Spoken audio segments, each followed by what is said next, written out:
Assalamualaikum. Video ini tentang etika dalam menghadapi ujian. Sebelumnya, saya akan memperkenalkan kelompok terlebih dahulu.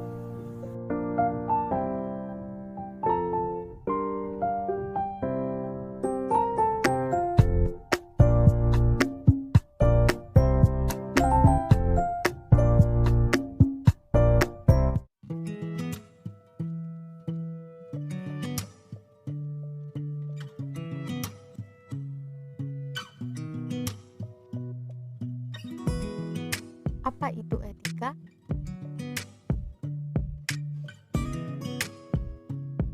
Etika berasal dari bahasa Yunani yaitu ethos yang artinya adat, kebiasaan, akhlak, watak perasaan, sikap, atau cara berpikir.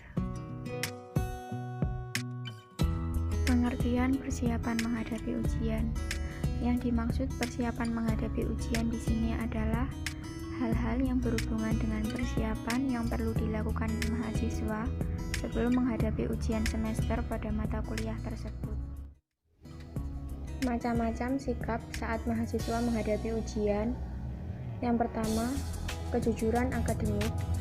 Kejujuran akademik adalah suatu perilaku dalam lingkup akademik yang dilakukan dengan kebenaran yang ada, tidak berbuat curang atau berbohong, dan berkata yang sebenarnya. Yang kedua, ketidakjujuran akademik. Ketidakjujuran akademik adalah suatu tindakan atau perilaku seseorang yang meminjam dan menyalin tugas dari orang lain serta menyalin jawaban pada saat ujian. Faktor-faktor penyebab mahasiswa melakukan kecurangan dalam ujian. Yang pertama yaitu faktor demografi seperti IPK. Aku sangat sedih.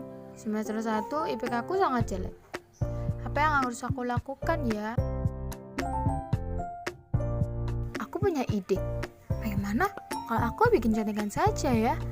Jadi kalau aku kesusahan, aku bisa membuka contekanku deh. Yang kedua, faktor individual seperti keyakinan yang rendah akan kemampuan dalam hal akademik, takut akan kegagalan, keinginan untuk berprestasi, harga diri, moralitas, dan nilai yang dimiliki. Yang ketiga, faktor situasional seperti pengawasan yang kurang saat ujian berlangsung atau rendahnya kontrol pengajar terhadap timbulnya kecurangan akademik. Etika dalam mengikuti ujian. 1. Mematuhi tata tertib ujian. 2. Jujur dan beretikat baik, tidak melihat buku atau sumber lain. 3.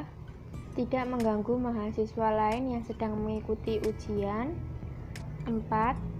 Tidak mencoret inventaris universitas atau fakultas seperti meja, kursi, dinding dengan etikat yang tidak baik untuk keperluan memudahkan menjawab soal ujian. 5. Tidak menjanjikan atau memberikan sejumlah uang atau fasilitas lainnya kepada dosen atau pihak lainnya dengan tujuan untuk mempengaruhi proses dan hasil ujian. 6. Percaya pada kemampuan sendiri, dalam arti tidak menggunakan pengaruh orang lain untuk tujuan mempengaruhi proses dan hasil ujian. Langkah-langkah dalam menghadapi ujian dengan baik adalah: pertama, siapkan rencana belajar, lengkapi alat-alat, dan buatlah kemauan untuk belajar. Kedua, tulislah apa yang harus dan perlu dipelajari, pertanyaan-pertanyaan apa yang perlu dijawab, dan bagaimana melaksanakannya. Ketiga, bila di tengah-tengah belajar teringat sesuatu, tulislah segera untuk dikerjakan pada kesempatan lain. Keempat, sewaktu-waktu ceklah apakah yang dikerjakan sesuai dengan rencana. Yang kelima, bila suatu ketika menemui jalan buntu, beristirahatlah dan bermain-mainlah dengan soal itu. Putar baliklah soal itu, mesti rasanya seperti tak masuk akal dan aneh. Dan kalau masih buntu, berhentilah untuk kemudian mulai lagi. Yang keenam, untuk menguji apakah masalah itu benar-benar terkuasai, rumuskan dengan kalimat sendiri dan lengkapi dengan beberapa contoh. Yang terakhir, simpulkan setiap hasil pengolahan dan siapkan mendiskusikan dengan teman-teman.